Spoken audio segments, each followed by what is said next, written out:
Hidden in a stack of papers, underneath a pile of documents, might be one of the most terrifying requests for a patent ever recorded. And it comes from one of the most well-known tech companies in the world. What on earth is it? And why is there almost no press about this device? Just one website found out about the patent and published an article. Gizmodo, a popular tech blog, dubbed the gadget the Vampire Watch. Why did they call it this? Because the device sucks your blood, literally. Google quietly requested a patent back in May 2014 with the US government. It was for a device to be worn around the wrist, something like a watch, although the patent indicates that it is not for time tracking purposes. Google provides diagrams for their invention. You can see that the company plans to market this product as a needle-free device that draws blood out of the human body. In most cases, blood can be extracted from a person using a needle as the point of entry into a vein. But now, no needle is needed, just the Vampire Watch.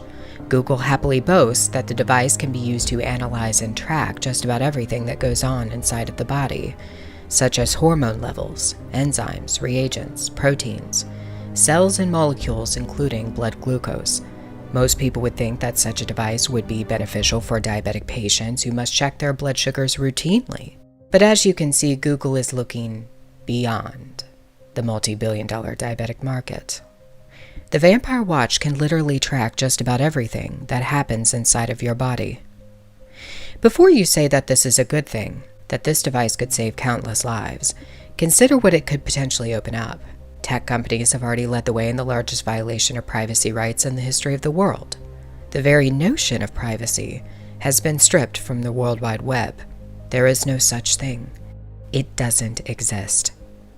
Leaders of tech companies have been complicit in the hostile takeover of privacy rights by the US government.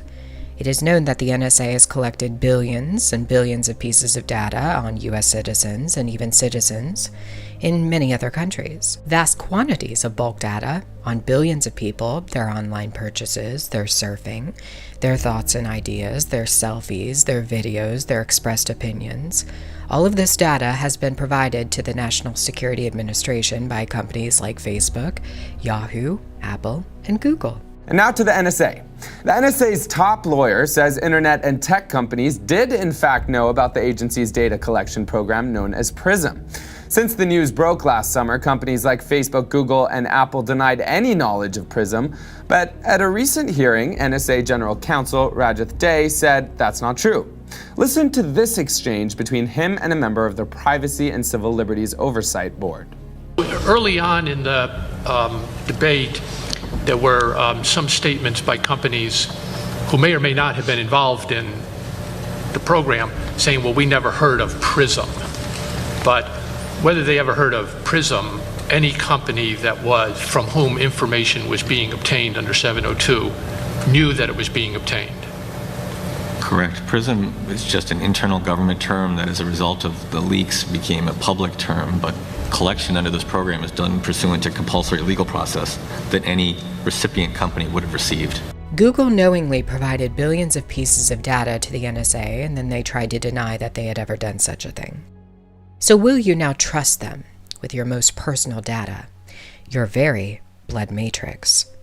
With Google's Vampire Watch, all data on your body will be uploaded and stored in microchips. It will be put on servers, and it will be entered into the World Wide Web.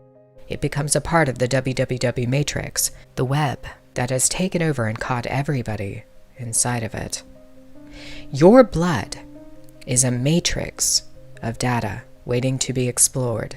It has always been my opinion that the flesh and blood of the human body is the last thing to be completely controlled by the beast system that is now in place. Everything else is fully under the beast's dominion. Your body, which is the temple of God, is the only thing left. And they want ownership of it, ownership of you. They want to collect every aspect of data about your personal matrix and to connect it to the larger one that they have created. That is the sole function of many of these mega tech companies. They work for the beast. It's in their logos.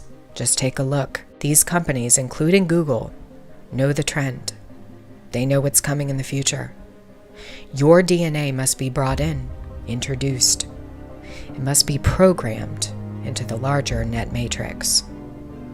This is the reason the vampire watch is such a terrifying apparatus. Your body becomes hardwired to the web, and all of the data about your flesh and blood becomes absorbed into the matrix. We have been warned that such a time is coming. The book of Revelation, chapter 13, speaks of a mark that will be placed in a very specific location, on the right hand or on the forehead. Without this mark, a person cannot buy or sell. He cannot conduct any type of commerce. Was Revelation prophesying the hardwiring of every person upon the earth to the matrix? That a technology would be utilized to bring all into the 666 web they have built?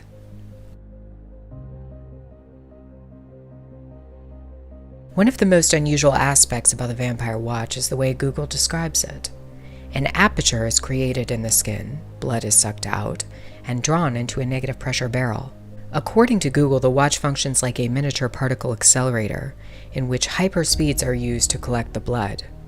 Perhaps you caught the oddity that Google describes the vampire watch as a particle accelerator, one that you wear around your wrist.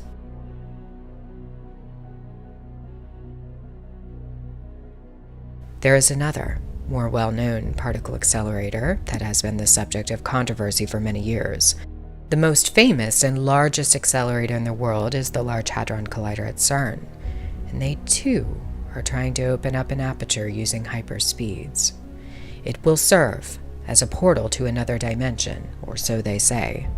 CERN's attempt to open up black holes has sparked warnings from some of the most famous scientists in the world, including cosmologist Stephen Hawking. There could be something on the other side of this aperture. I do think people should be very cautious about purchasing a particle accelerator called the Vampire Watch that can extract blood from you using hyperspeeds instead of a needle. This device sounds like a miniature version of wearing CERN around your wrist.